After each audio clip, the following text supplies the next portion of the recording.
wouldn't have any power for anything. And they're building the electricity. And one of the reasons I'm able to do that is we have a very capable man in the room named Lee Zeldin. He may be in the room someplace. Is it his normal place? He's there. He's always there. Most reliable, solid guy. And he's done an amazing job. Could you just explain that? And also, because of the fact he's so good, California has a problem. The hardest permit to get when they lost 25,000 or so houses, which shouldn't have been lost, they should have allowed the water to come down from the Pacific Northwest, which was very plentiful. But they didn't do that. They lost 25,000 houses. Lee and his team gave them the most complicated permit within 20 days. Everybody, every single house that burned down got the federal approval. Unfortunately, it's well over a year, and the state and the city, that's Gavin Newsom, and the city, the mayor who's grossly incompetent, by the way, they have been unable to give permits. There are like 3 houses being built out of thousands and thousands. They have no permits. So I read about a week ago that it's possible, because of what's happened, whether you declare national emergency or something, these people are they're dying to build their house. They want to do something, that I could put somebody in charge from the federal government. Congratulations, Lee. And I'm putting Lee Zeldin in charge of getting them their permits, city, federal. You have the federal, you need the city and state.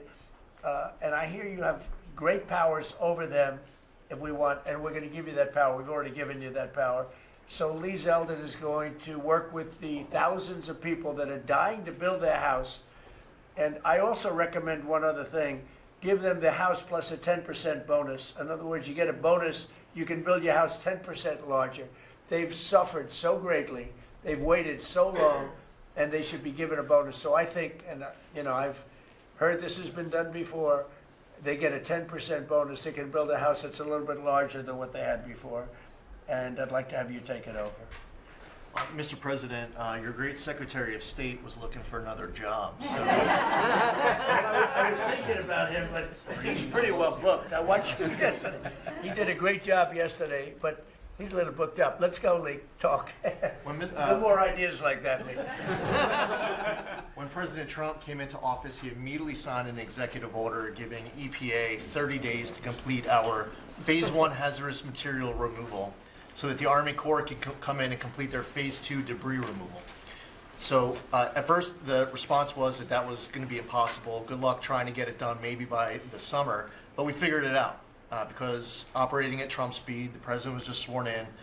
We had to get it done, and we got it done in less than 30 days. The Army Corps then came in and completed the debris removal. So the federal government, while the governor has tried to accuse this president of not focusing with a laser on putting all of the weight of the federal government into getting this done. It happened from the moment he was sworn into office. SBA came in. I think it was about half of the disaster loan money, billions of dollars from last year went towards these residents and businesses. So the full weight of this government. But right after I was sworn in, which was actually a year ago today, my first trip was to East Palestine because the vice president never forgets his home state. The second trip was going to Los Angeles. There were people with contractors all over Palisades and Eaton ready to rebuild right then and there. You're talking about a year ago. And now the frustration, the passion that we all hear from all of these Los Angeles residents. And President Trump, he's made it clear to us that he's heard enough. And the message should be heard loud and clear to that local leadership. They should be motivated listening to this right now. And when this cabinet meeting is over, if it hasn't been done already, is that they need to go into the office where these permits are just laying around, flip over tables if you have to, fire people if you have to, and get all of these approvals done so that people can rebuild their lives. It's been a year, and this president has had enough. So whatever you can do, that's going to be very important. And it's so sad, those people, we were there a few days after the fire. You were there with me. We're walking down the streets. The people are devastated. The love that they had for that property was everybody was going to rebuild, and they thought they could do it immediately. They should have. We gave it to them so quickly, but they can't get their permits. They still can't build. and they're losing spirit too. I mean, a lot of people are losing spirit.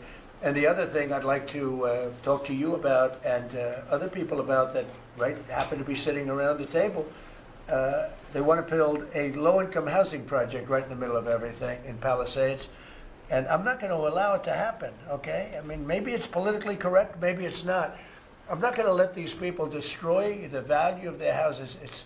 I built a lot of low-income housing. I made a lot of money building low-income housing. I know more about it than anybody. We're not going to allow this guy to build a low-income housing project on top of everything else in the middle of that mess that was created by the fact that they didn't allow water to come down from the Pacific Northwest, okay? And I'd like you to have that stopped and stopped immediately. No financing. That might be you, Scott, because they'll come to you for financing. It's never going to be approved. You would never, but Scott thought it was a horrible thing. So there's going to be no financing for low-income housing. Let the people build their houses, and as fast as you can, help them, help the mayor and help the governor get their permitting done, okay? Yes, sir. Okay, thank you very much.